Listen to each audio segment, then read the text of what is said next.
সকাল সকাল ঘুম থেকে ওঠাটা যেন এখন আমার অভ্যাসে পরিণত হয়েছে।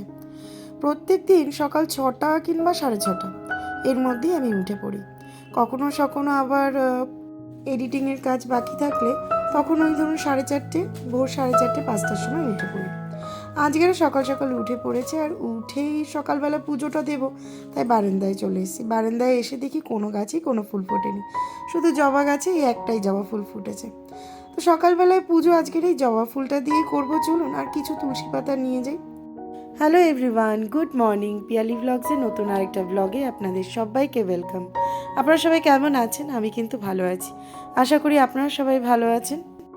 সকাল সকাল পুজোটা না করলে না আমার ঠিক ভালো লাগে না, আর পুজোটা হয়ে গেলে মনে হয় সংসারের আমার অনেকটা কাজ কিন্তু এগিয়ে গেছে। সংসারের কাজ শুরু করার আগে ঠাকুরের কাছে একটু পুজো দিয়ে নিই আর প্রার্থনা করি যাতে আমার সারা দিনটা ভালো কাটে। আজ বুধবার, আর আজ মামামের স্কুল, সন্তুর অফিস দুটোই রয়েছে, তাই সকালটায় কিন্তু আমি ভীষণই ব্যস্ত থাকি। আজ আমি শেয়ার করব আপনাদের সাথে আমার সকালবেলার রুটিনটা, মানে সকাল থেকে আমি ঠিক কী কী কাজ করি। কি আর করব, একজন মা যা যা করে সকাল থেকে আমিও কিন্তু ঠিক তাই তাই করি। সকালবেলা মেয়ের আবদার হয়েছে, মা আমি আজকে স্কুলে ম্যাগি নিয়ে যাব, তাই দুধ পাউরুটি ওদের সকালের টিফিন করে দিলাম, আর ওর স্কুলের টিফিনের জন্য বানিয়ে দিলাম একটু ম্যাগি। তবে সব কিছু তো একেবারে শেয়ার করা সম্ভব নয়, আস্তে আস্তে আপনাদের সাথে আমি সব কিছুই শেয়ার করব। সকালবেলা ঘুম থেকে উঠেই মাথার মধ্যে একটাই চিন্তা চলে, ছেলে মেয়েকে কী খাওয়াবো, তাদের টিফিন কি বানাবো, আর দুপুরে কি রান্না করব, এগুলো চলে মাথায়। আর হাতে কিন্তু সমস্ত কাজ করতে লাগে, মানে একদিকে হাত চলে আর একদিকে মাথায় চিন্তা ভাবনা চলে। খাওয়ানোর পর্ব শেষ হয়ে গেলে তারপরেই প্রস্তুতি নিতে লাগে মেয়েকে স্কুলে পাঠানোর, তাকে রেডি করানো, তাকে টাইম মতন স্কুলে পাঠানোর, আর তারপরেই চলে আসে বড়মশাইয়ের টিফিন রেডি করা, তাকে টাইম মতন অফিসে পাঠানো। আপনাদের সাথে কথা বলতে বলতে আমার কিন্তু এদিকে মাশরুম দিয়ে ম্যাগিটা তৈরি হয়ে গেছে, আর ওদিকে আমি পাপানকেও খাইয়ে দিয়েছি। শুধু মাম্মামকে টিফিনে ম্যাগি দেবো তা নয়, আমি পাপানের জন্য একটু বাটিতে তুলে রাখবো, কারণ পাপানও ম্যাগি খেতে খুব ভালোবাসে। শুধু পাপান বলবো না, আমাদের ঘরে কিন্তু আমরা চারজনই ম্যাগি চাউমিন খেতে খুব ভালোবাসি। আর এদিকে সন্তুর জন্য করে দিলাম মেথির জলটা গরম। মেথিটা আমি আগের দিন রাত্রিবেলায় ভিজিয়ে রেখেছিলাম 1 গ্লাস জলে, সেই জলটাই একটু গরম করে ওকে দিই। রোজ সকালবেলা দিলে না খুব ভালো, জানেন, খাওয়া। চলে এসেছি মাম্মামকে স্কুলের জন্য রেডি করা, মানে ওকে চুলটা একটু বেঁধে দিতে লাগে, জামা কাপড়গুলো পরিয়ে দিতে লাগে, মানে ও এখনও নিজের কাজটা নিজে ঠিক মতন করতে পারে না, তাই আমাকে অনেকটাই হেল্প করে দিতে লাগে।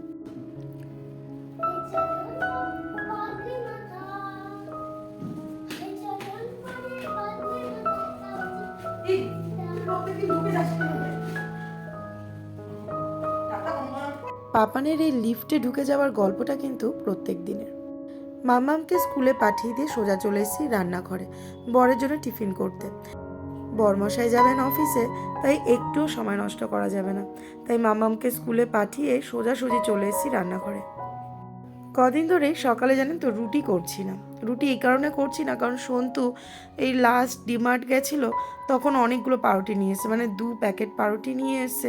তাই ভাবলাম পাউরুটিগুলো আগে শেষ করে নিই, তারপরে রুটি আবার আটা মাখবো, রুটি করব।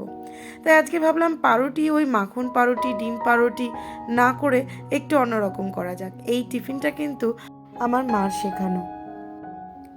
আমি প্রথমে পাউরুটিগুলোর মধ্যে একটু জ্যাম লাগিয়ে নিলাম। জ্যামের বদলে কিন্তু সসও লাগানো যায়, কিন্তু আমি টমেটো সসটা ইউজ আজকের করলাম না। জ্যামটা অনেক দিন ধরে পড়েছিল, তাই ভাবলাম জ্যামটা দিয়েই করে ফেলি। জ্যাম লাগিয়ে নিলাম, আর তারপরে একটুখানি পেঁয়াজ কুচিয়ে বেসন দিয়ে আর ডিম দিয়ে গুলে নেব। আর তারপরে এই পাউরুটিগুলো একটা একটা করে বেসনের গোলায় ডুবিয়ে তেলের মধ্যে ভেজে নেব।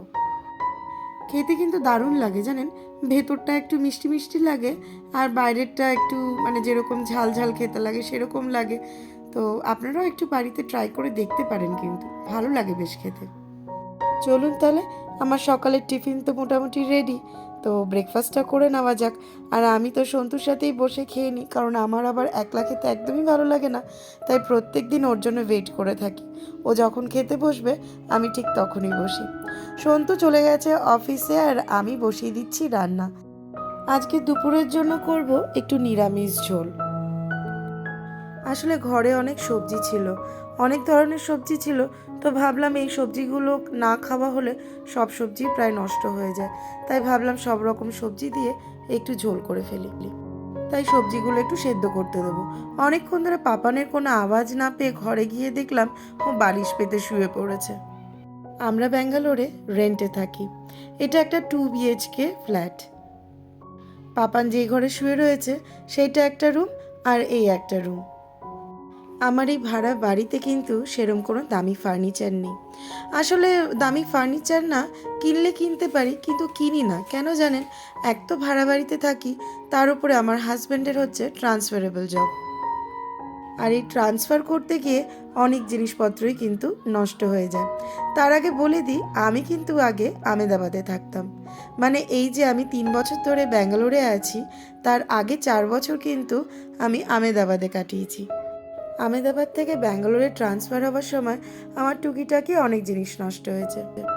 তাই সংসারের জন্য, সংসার করার জন্য যতটুকু প্রয়োজন আমাদের কিন্তু ঠিক ততটুকুই কেনা হয়েছে। আর কোনো দামি ফার্নিচার আমরা কিনিনি, জানেন তো। এই যে বেডটা দেখছেন, এই বেডটা কিন্তু খুব একটা বেশি দাম নয়। এই বেডটা কিন্তু ফোল্ডেবল। আমরা যে কটা ফার্নিচার কিনেছি সবই ওই ফোল্ডেবল ফার্নিচার, যাতে ছোট করে ভাঁজ করে নিয়ে যাওয়া যায়। বেডটা যখন ডেলিভারি দিয়েছিল তখন তো ভাবলাম এই এক টুকরো কাঠ দিয়ে কি হবে, কিন্তু যখন সেট করে দিল তখন বুঝতে পারলাম অনেক বড় খাট।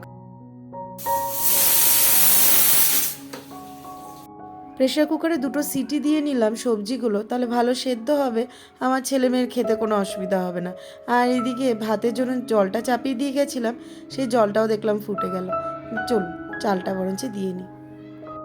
ঘরে সেরকম কোনো দামি ফার্নিচার থাকুক চাই না থাকুক, ঘরটা আপনার বড় হোক বা ছোট হোক, ঘর যদি আপনি সুন্দর করে অর্গানাইজ করে রাখতে পারেন আর একটু পরিষ্কার করে রাখতে পারেন, তাহলে এই ঘরটাই হবে আপনার কাছে শান্তির জায়গা।